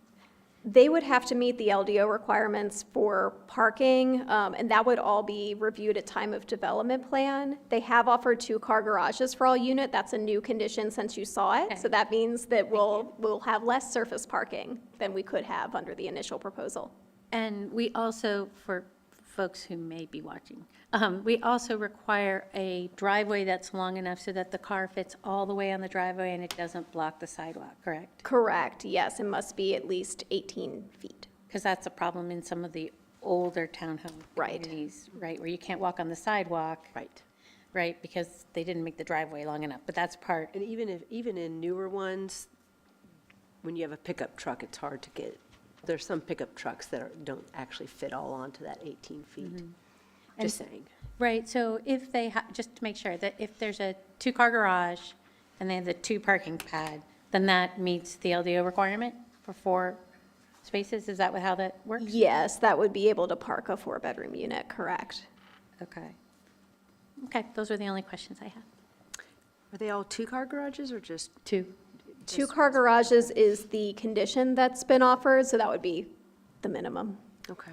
I don't have any questions. Other questions or There was comments? no garages initially, right? So that's, Correct. When this initially came before you, there was no condition committing to them, so now it's that committed solves for to. the parking issue significantly, right? Yes, so then we know at least it won't all be surface parking. Well, in theory, it would. In theory, Theory right. it would, but as we learned at our retreat, the generations, different generations, most view garages as extra storage room. Right, Cars workout still space. stay outside. Yeah. So maybe we have to refigure some of those models that we use. Seriously. No, that's actually true. I mean, these That- townhome that- communities, They're not parking, they're not using them for garage. yeah, so then you have all these cars spilling Just- over, trying to figure out where to park. Yeah, that's true. Any other questions or comments? I have comments, but not I have questions. one quick question. Can you clarify for me what a type C buffer is? Yes, so that is a less dense planting rate than a type A. Because they are offering a 20-foot width, it would be very difficult to plant a type A in there and for it to survive. A type C is composed of upper and understory trees, but at a lower rate than a type A. Okay, thank you. I will repeat what I said when this came to us the first time. I like townhomes when they transition from single-family to some other more intense use, such as apartments or commercial, some type of non-residential. In this case, this land is surrounded by single-family homes. If I lived in one of these single-family homes, I'd be very sad that this townhome community changed the this flavor of my neighborhood, right? nice density, maybe right density, wrong place. I mean, I just don't think this is the right place for the townhomes. So that's just my opinion, and, Well, interestingly, the previous case we just heard that's going to P and Z, that was the same argument. It's the same. Dissenting, the P and Z votes, the dissenting votes were, it doesn't fit. For the same argument you just saying. Other thoughts? Are we ready for a motion? I know we're in comments, but I have another question. Sure. Did you say something about if it was developed one way, it would be type C? Was there, I think I heard type A? Yes. I remember being out in the audience in August, and I have my notes from that. And I remember talk about type B at the time, if something, so I just want to make sure I understand all possibilities. That's a great question, and it does get a little confusing. The difference, and I've pulled our buffer slide back up here. The difference is townhomes against single-family uses requires a larger buffer than single-family against single-family uses. So it would be a 40-foot type A buffer if the site is developed with townhouses. If it's developed as detached dwellings, it would be a 30-foot. So at this time, based on how the conditions are written, it could develop as either of those housing types or a mix. If it's a mix, it'll most likely be the 40-foot type A buffer because there would be townhomes there. Does that help? I'm sorry if that was still confusing.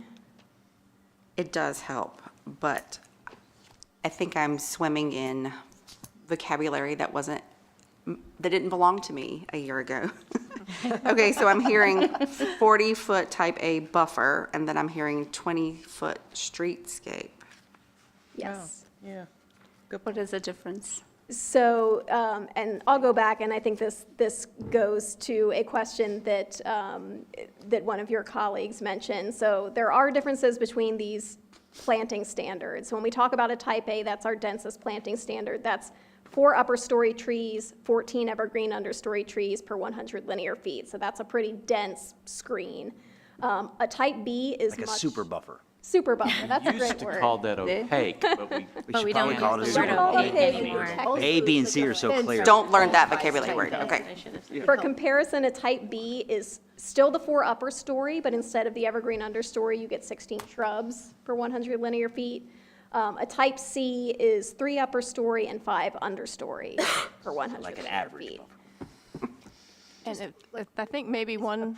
It's pretty. Okay, pretty and average, okay. Councilmember Craig, one of your questions, I think, may be streetscapes are adjacent to streets, buffers are not adjacent to streets. So the difference in the terminology there is where is it? And so here you've got 3 streets around the parcel, so there's 3 streetscapes, and the other side is a buffer.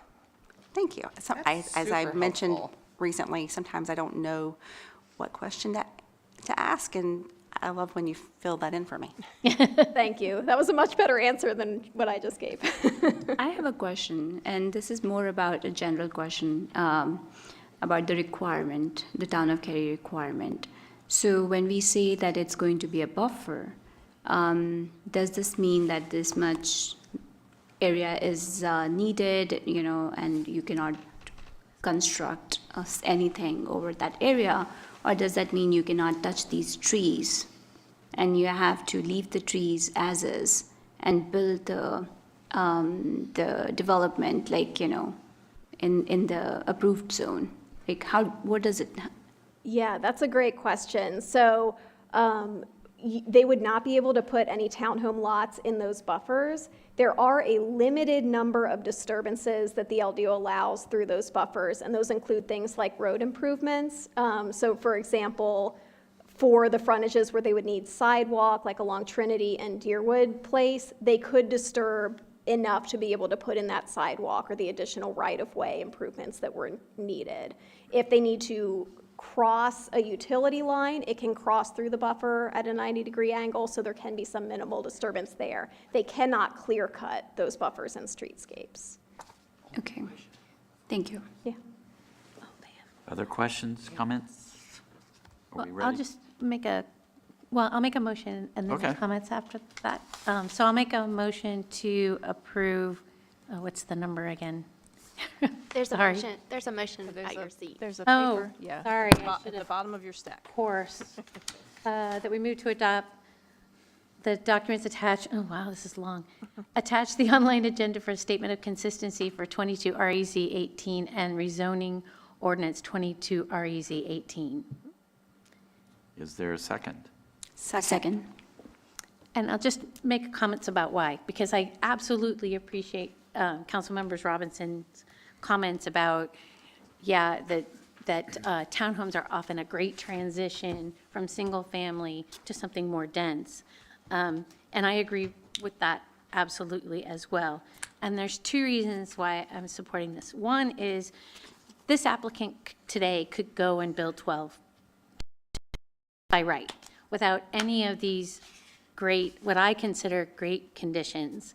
The community gathering space, the two-car garage, the EV, they don't have to do any of those, or the 4 windows. So moving from 12 to giving them an additional 5 units from the 12 that they would have by right, it feels better to me to be able to do this. And I happen to live not far from a townhome community that just goes to a single family on the other side.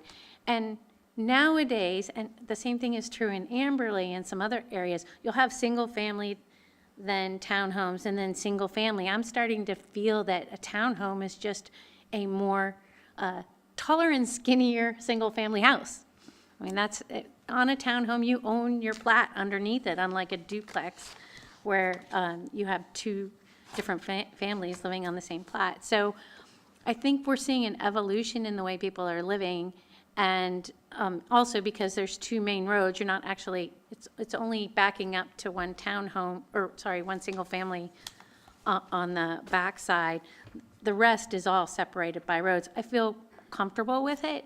And I also like the fact that there's conditions that we didn't see when it first came to us. So that's why I'm supporting this motion. Other comments? I'll make a follow-up comment. Okay. I mean, I think you make some good points, so I'm not, not totally against it.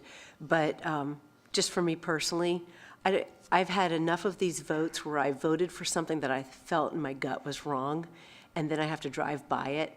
And I don't want to drive by this one and see it and have it like stick out like a sore thumb and be like, I'm responsible for that. So I'm going to stick with my vote, even though I think you make some good points. Thanks. Other comments? All in favor of the motion, please say aye. Aye. Any opposed? No. Motion carries 6-1. And that concludes the, no, we have one more. Sorry. Almost. Jerry, I wanted to jump right by you. Oh, man. Save the best for We last. tried. We tried to go really fast. I know you tried very hard. So our last I almost discussion bet item, on it. fiscal year 2024 street improvement projects bid award, and Mr. Jensen, our director at large, will present this item, and we may take action. Thank you, Mayor. Good evening, council. Every year at this time, we come before you to recommend the bid award for our annual street improvements project. We're doing just that tonight for our FY24 street improvement project. Each year, we hire an independent consultant to conduct a street paving condition assessment of all streets owned and maintained by Cary. Each street segment is rated on a scale of 0 to 100, with streets in the poorest condition on the lowest part of the scale. The GIS-based map shown on this slide is just a snippet of how our pavement condition ratings look from a geographical perspective. Red colors indicate poor street segment conditions, while the green colors represent streets in good condition. Our annual street improvements project makes improvements to public streets so we can realize our goals of keeping Cary streets in a well-maintained condition and optimizing travel safety for all road users. Since 2016, we have been using a neighborhood approach that improves streets that are not only in the worst condition, but also ensures repaving and other improvements are completed with an entire neighborhood grouping where streets are rated in a poor condition. In this neighborhood grouping shown on this slide, the street segments shown in blue were identified for improvement. The neighborhood approach ensures that we are making comprehensive improvements throughout the neighborhood so we do not further impact the neighborhood for many years to come, and generally improve the overall appearance of the neighborhood. Some of the types of typical improvements include asphalt resurfacing, replacing broken and misaligned curb and gutter, making minor repairs to utilities and storm drainage, and replacing non-ADA compliant curb ramps. Each year, we strive to make incremental improvement to our annual street improvement program. I'd like to share with you some of the additions for this year. Historically, we have allowed the use of up to 30% recycled asphalt during repaving. This year, we will be piloting some segments of streets and allowing up to 40% recycled asphalt. This new practice has been endorsed by NCDOT, and we believe the paving quality will not diminish. Using greater percentages of reused asphalt will reduce waste deposited in construction debris landfills, achieve higher environmental sustainability goals, and generate some cost savings for the town. Prior to laying down a fresh layer of asphalt, the contractor must apply a liquid asphalt binding coat onto the existing asphalt so that the new asphalt will bond effectively. This is called a tack coat. We've all seen cases where construction trucks will track the tack coating onto existing streets, making them look pretty awful for several months. Tracking is inevitable in most resurfacing operations. However, there are construction products and installation methods that can help reduce tracking. Paving operations this year will require the contractor to apply what's called a trackless tack. I had to say that. That's coating product to help reduce the amount of tack carried out of the work area. Every year after resurfacing is completed, we replace old pavement markings with new ones. This year, we will be doing a couple of things differently. First, crosswalks that are normally identified with just two 8-inch white parallel lines will be replaced with high visibility crosswalks at all locations. This is a superior method of achieving greater crosswalk awareness that allows pedestrians to be more seen easily by drivers. Secondly, streets that have bike lanes will now include green pavement markings at street intersections and major driveways. The green markings have recently been adopted for universal use in the United States by the Federal Highway Administration. The improved bike markings will provide uniformity and consistency for higher driver awareness and improve overall bike safety. All of these new additions to the street improvements project are supported and funded in the FY24 budget. We received 3 competitive formal bids from local contractors, and Blythe Construction was deemed to be the lowest responsive and responsible bidder in accordance with state law. Following approval of the bid award by council, our next steps will include executing a construction contract with Blythe Construction, provide advanced notification and information sharing with affected property owners, and track citizen questions through our 311 service. Construction will begin this spring and will be substantially complete by the end of this year. And with that, staff recommends approving the FY 2024 Street Improvements Project to Blythe Construction Incorporated in the amount of $6,251,071.80. That concludes my presentation, and I'm happy to answer any questions that you may have. Thank you, Mr. Jensen. I just want to throw in a couple of things since my new occupied time is a lot to do with pavement conditions.